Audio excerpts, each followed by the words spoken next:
Matthew 23. Then Jesus said to the crowds and to his disciples, the teachers of the law and the Pharisees sit in Moses' seat.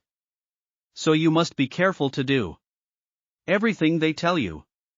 But do not do what they do, for they do not practice what they preach. They tie up heavy, cumbersome loads and put them on other people's shoulders, but they themselves are not willing to lift a finger to move them. Everything they do is done for people to see. They make their phylacteries wide and the tassels on their garments long.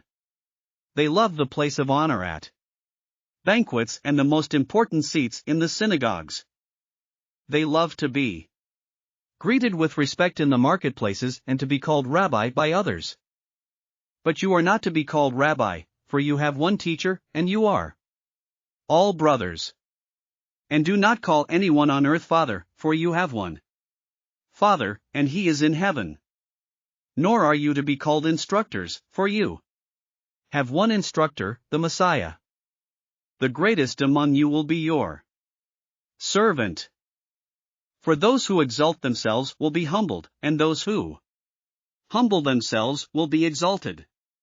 Woe to you, teachers of the law and Pharisees, you hypocrites! You shut the door of the kingdom of heaven in people's faces. You yourselves do not enter, nor will you let those enter who are trying to. Woe to you, teachers of the law and Pharisees, you hypocrites! You travel over land and sea to win a single convert, and when you have succeeded, you make them twice as much a child of hell as you are.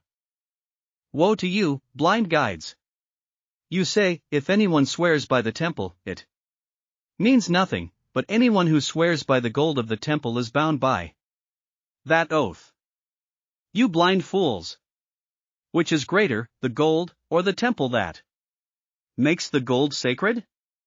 You also say, if anyone swears by the altar, it means nothing, but anyone who swears by the gift on the altar is bound by that oath.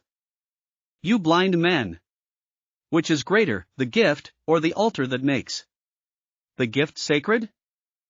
Therefore, anyone who swears by the altar swears by it and by everything on it. And anyone who swears by the temple swears by it and by the one who dwells in it. And anyone who swears by heaven swears by God's throne and by the one who sits on it. Woe to you, teachers of the law and Pharisees, you hypocrites! You give a tenth of your spices, mint, dill, and cumin. But you have neglected the more important matters of the law, justice, mercy, and faithfulness. You should have practiced the latter, without neglecting the former. You blind guides! You strain out a gnat but swallow a camel. Woe to you, teachers of the law and Pharisees, you hypocrites! You clean the outside of the cup and dish, but inside they are full of greed and self-indulgence. Blind Pharisee! First clean the inside of the cup and dish, and then the outside also will be clean. Woe to you, teachers of the law and Pharisees, you hypocrites!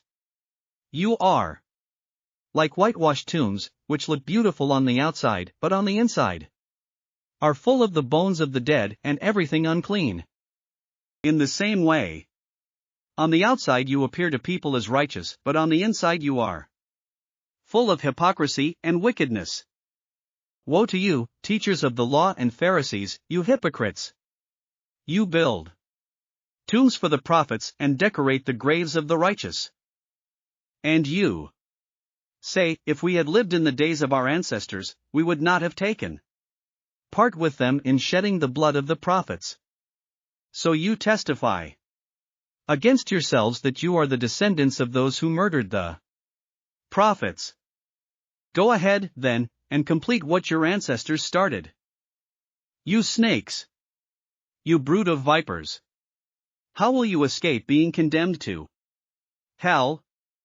Therefore I am sending you prophets and sages and teachers. Some of them you will kill and crucify, others you will flog in your synagogues and pursue from town to town. and so upon you will come all the righteous blood that has been shed on earth, from the blood of righteous Abel to the blood of Zechariah son of Berechiah, whom you murdered between the temple and the altar. Truly I tell you, all this will come on this generation. Jerusalem, Jerusalem, you who kill the prophets and stone those sent to you, how often I have longed to gather your children together, as a hen gathers her chicks under her wings, and you were not willing. Look, your house is left to you desolate. For I tell you, you will not see me again, until you say, Blessed is he who comes in the name of the Lord. Thanks for listening to another chapter of the Bible. At My Faith Fuel, we believe a good coffee fuels your faith and energizes your day. Please visit myfaithfuel.com to explore our delicious coffee blends. Part of each purchase goes to training worshipers around the world. Thanks for listening.